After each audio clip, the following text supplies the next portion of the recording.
warahmatullahi wabarakatuh. Perkenalkan, nama saya Halimatus Syadia dan teman saya Hadana Fatma Syakira. Kami dari kelompok 5 akan mempresentasikan makalah yang bertema komponen-komponen pendidikan Islam. Materi pertama akan dijelaskan oleh Hadana Fatma Syakira.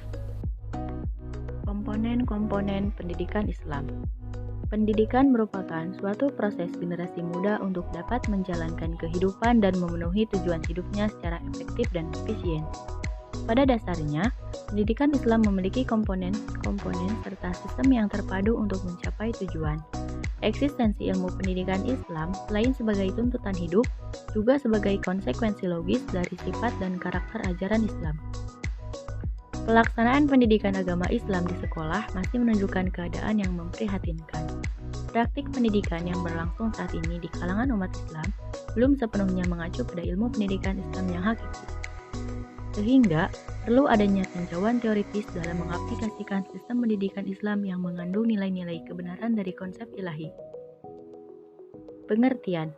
Komponen merupakan bagian dari suatu sistem yang memiliki peran dalam keseluruhan berlangsungnya suatu proses untuk mencapai tujuan sistem. Komponen pendidikan berarti bagian-bagian dari sistem proses pendidikan yang menentukan berhasil dan tidaknya atau ada dan tidaknya proses pendidikan. Bahkan, dapat dikatakan bahwa untuk berlangsungnya proses kerja pendidikan tersebut diperlukan keberadaan komponen-komponen.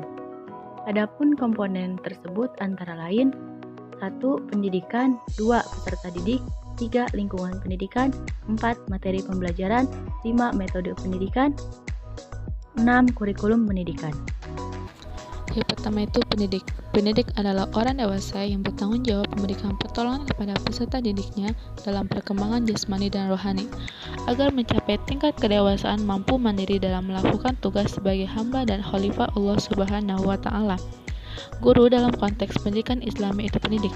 Pendidik juga sering disebut dengan murabbi, mu'allim, mu'addib, mudaris, dan mursyid. Kelima istilah ini mempunyai tempat tersendiri dan mempunyai tugas masing-masing. Murabbi adalah orang yang mendidik dan menyiapkan peserta didik agar mampu berkreasi serta mampu mengatur dan memelihara hasil kreasinya untuk tidak menimbulkan malapetaka bagi dirinya, masyarakat, dan alam sekitarnya. Mu'allim adalah orang yang menguasai ilmu dan mampu mengembangkannya serta menjelaskan fungsinya dalam kehidupan, menjelaskan dimensi teoritas dan praktisnya, sekaligus melakukan transfer ilmu pengetahuan, internalisasi, serta implementasi. Mu'addib adalah orang yang mampu menyiapkan peserta didik untuk bertanggung jawab dalam membangun peradaban yang berkualitas di masa depan.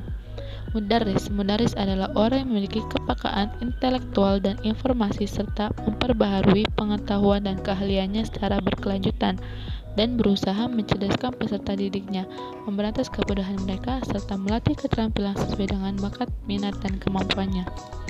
Mursyid adalah orang yang mampu menjadi model atau serta sentral identifikasi diri atau pusat anutan, teladan, dan konsultan bagi peserta didiknya. Nabi Muhammad SAW juga memposisikan pendidik di tempat yang mulia dan terhormat. Beliau menegaskan bahwa ulama adalah pewaris para nabi, sementara makna ulama adalah orang yang berilmu. Dalam perspektif pendidikan Islam, pendidik termasuk ulama. Tegasnya, pendidik adalah pewaris para nabi. Hal ini beralasan mengingat peran pendidik sangat menentukan dalam mendidik manusia untuk tetap konsisten dan komitmen dalam menjalankan risalah yang dibawa oleh Rasulullah SAW. Kemudian ada pula hadis yang menjelaskan bahwa kedudukan orang alim itu lebih unggul dibanding abid. Juga hadis tentang pujian Nabi SAW terhadap orang yang belajar ilmu Al-Quran dan mengajarkannya kepada orang lain. 2. Peserta didik. Peserta didik dalam pendidikan Islam adalah individu yang sedang tumbuh dan berkembang baik secara fisik, psikologis, sosial, dan religius. Sementara, istilah anak didik hanya dikhususkan bagi individu yang berusia kanak-kanak. Di dalam ajaran Islam, terdapat berbagai istilah yang berkaitan dengan peserta didik antara lain tilmiz, thalib, dan muta'alim.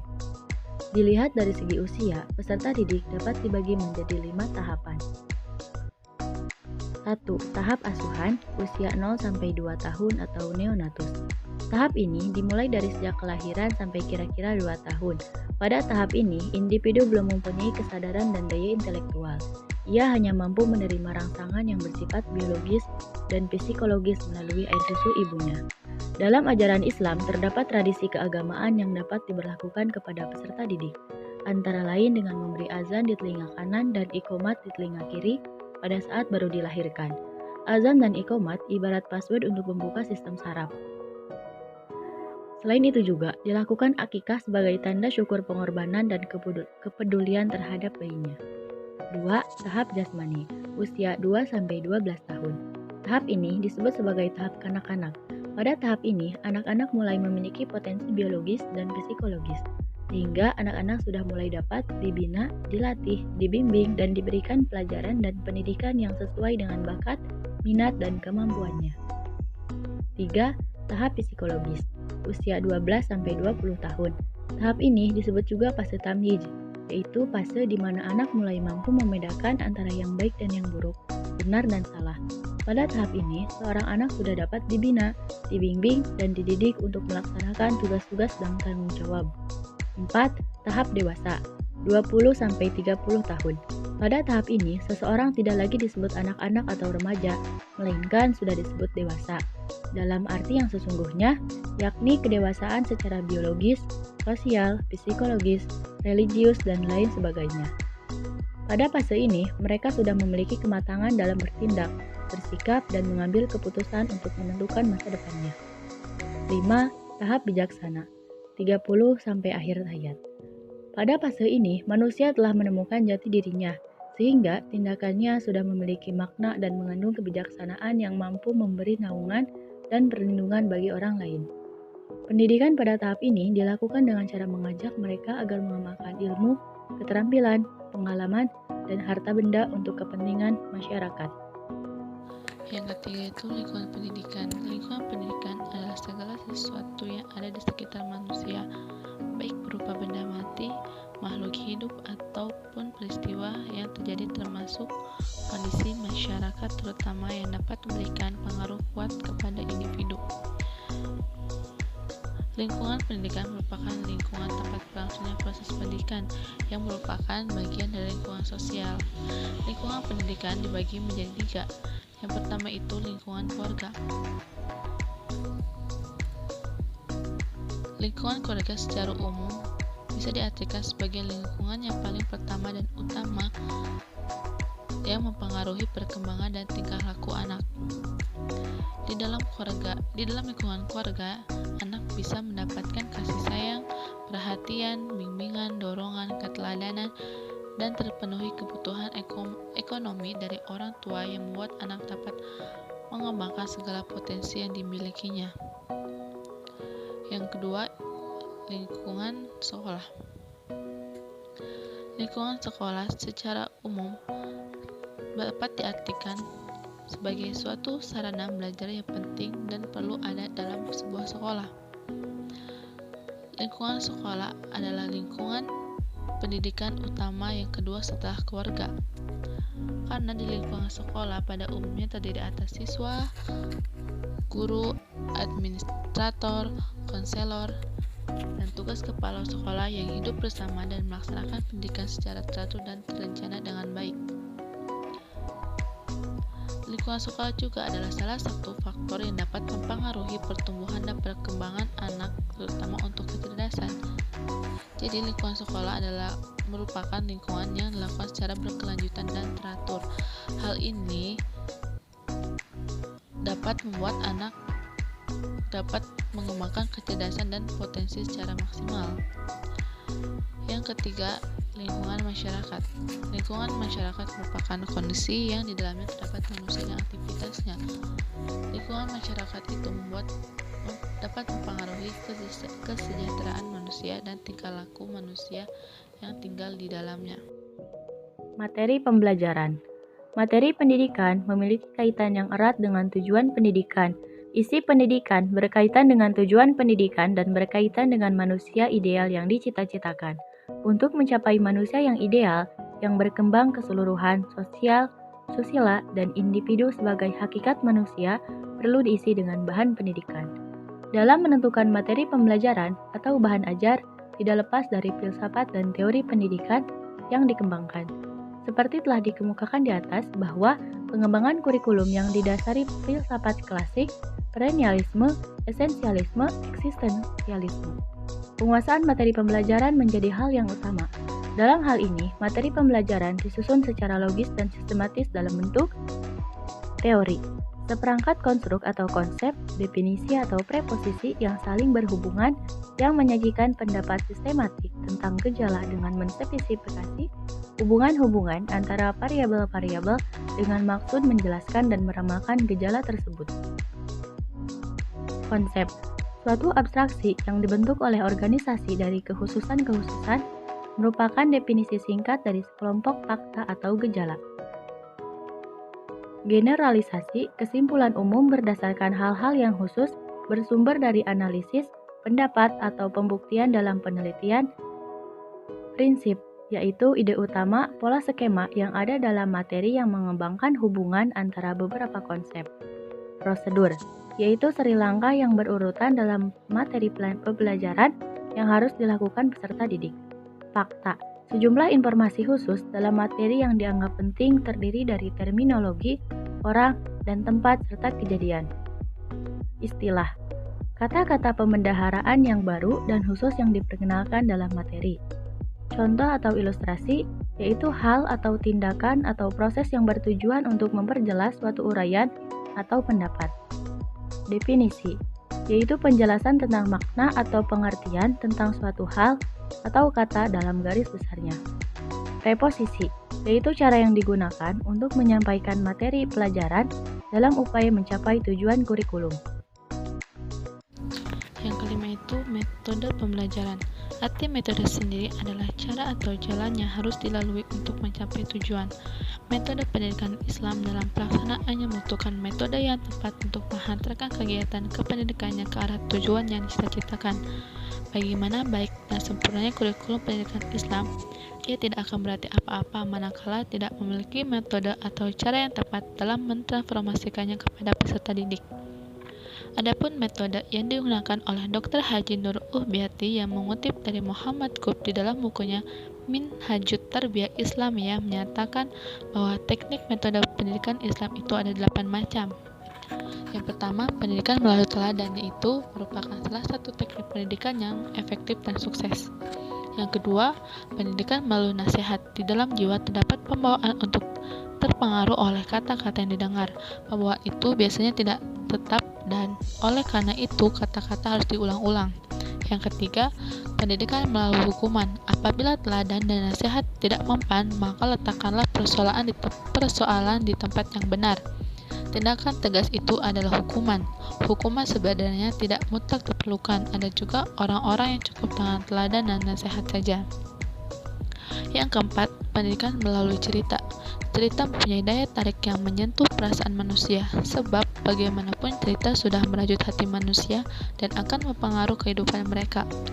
Yang kelima, pendidikan melalui kebiasaan. Kebiasaan mempunyai peranan penting dalam kehidupan manusia. Karena itu, menghemat banyak sekali kekuatan manusia karena sudah kebiasaan yang mudah melekat dan spontan agar kekuatan itu dapat dipergunakan untuk kegiatan-kegiatan yang bermanfaat. Yang keenam, menyalurkan kekuatan. Teknik Islam dalam membina manusia dan juga dalam memperbaikinya adalah mengaktifkan kekuatan-kekuatan yang tersimpan di dalam jiwa. Yang ketujuh, mengisi kekosongan. Apabila Islam menyalurkan kekuatan tubuh dan jiwa ketika sudah menumpuk dan tidak menyimpannya karena penuh risiko, maka Islam sekaligus juga tidak senang kepada kekosongan. Yang kedelapan dan yang terakhir, pendidikan melalui peristiwa-peristiwa. Hidup ini penuh perjuangan dan merupakan pengalaman-pengalaman dengan berbagai peristiwa, baik yang timbul karena tindakannya sendiri maupun karena sebab-sebab di luar kemampuannya. Guru yang baik tidak akan membiarkan peristiwa-peristiwa itu berlalu begitu saja tanpa diambil menjadi pengalaman yang berharga. Ia mesti menggunakannya untuk membina, mengasuh, mendidik jiwa. Oleh karena itu, terpengaruhnya tidak pula hanya sebentar itu saja. Kurikulum pendidikan. Kurikulum merupakan salah satu komponen yang sangat menentukan dalam suatu sistem pendidikan. Karena itu, kurikulum merupakan alat untuk mencapai tujuan pendidikan dan sekaligus sebagai pedoman dalam pelaksanaan pengajaran pada semua jenis dan tingkat pendidikan. Ciri-ciri umum kurikulum pendidikan Islam adalah sebagai berikut. 1. Agama dan akhlak merupakan tujuan utama. Segala yang diajarkan dan diamalkan harus berdasarkan pada Al-Quran dan As-Sunnah, serta ijtihad para ulama. 2. Mempertahankan pengembangan dan bimbingan terhadap semua aspek pribadi siswa dari segi intelektual, psikologi, sosial, dan spiritual. 3. Adanya keseimbangan antara kandungan kurikulum dan pengalaman serta kegiatan pengajaran. Oleh karena itu, dapat dikatakan bahwa sebagai inti dari ciri-ciri kurikulum pendidikan Islam adalah kurikulum yang dapat memotivasi siswa untuk berakhlak atau berbudi pekerti luhur, baik terhadap Tuhan, terhadap diri, dan lingkungan sekitarnya. Sistem penerapan pendidikan Islam.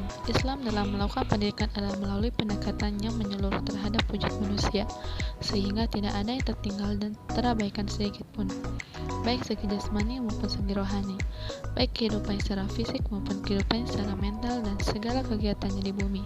Islam memandang manusia secara totalitas, mendekatinya atas dasar apa yang terdapat dalam dirinya, atas dasar fitrah yang diberikan Allah kepadanya, tidak akan sedikit pun yang diabaikan dan tidak memaksakan apapun selain apa yang dijadikan sesuai dengan fitrahnya. Kesimpulan, komponen pendidikan berarti bagian-bagian dari sistem proses pendidikan yang menentukan berhasil dan tidaknya atau ada dan tidaknya proses pendidikan. Bahkan dapat dikatakan bahwa untuk berlangsungnya proses kerja pendidikan diperlukan keberadaan komponen-komponen tersebut.